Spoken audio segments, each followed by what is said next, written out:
এই যে এখানে দেখেন একদিকে ইয়েলো সিগন্যাল, একদিকে রেড সিগন্যাল। এই ইয়েলো ওয়ার্নিং লাইট আসলে বুঝবেন যে গাড়িতে সমস্যা হয়েছে, দ্রুত চেক করানো দরকার।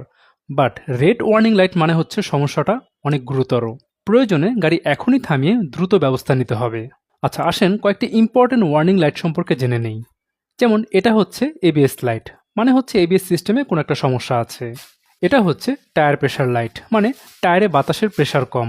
এটা হচ্ছে পাওয়ার স্টিয়ারিং লাইট, মানে পাওয়ার স্টিয়ারিং সিস্টেমে কোনো একটা সমস্যা আছে। এটা হচ্ছে এডাব্লিউ লাইট, এটা তখনই আসবে যদি আপনার গাড়ি অল হুইল ড্রাইভ সিস্টেমের হয়ে থাকে। তো এটা জ্বললে বুঝবেন যে আপনার অল হুইল ড্রাইভ সিস্টেমে কোনো একটা সমস্যা আছে। আচ্ছা এবার আসি রেড সিগন্যালে। এটা হচ্ছে ব্রেক ওয়ার্নিং লাইট, এটা জ্বললে বুঝতে হবে ব্রেক সিস্টেমে বা ব্রেক ফ্লুইডে কোনো একটা সমস্যা আছে। আর এটা হচ্ছে টেম্পারেচার লাইট, মানে আপনার ইঞ্জিন অতিরিক্ত গরম হচ্ছে, এখনই গাড়ি থামান। এটা হচ্ছে অটোমেটিক ট্রান্সমিশন লাইট, মানে ট্রান্সমিশন সিস্টেমে কোনো একটা সমস্যা আছে। আর সর্বশেষ এই সিগন্যালটা হচ্ছে এয়ারব্যাগ লাইট, এটা জ্বললে বুঝবেন আপনার গাড়ির এয়ারব্যাগ বা সিট বেল্টের কোনো সিস্টেমে সমস্যা আছে।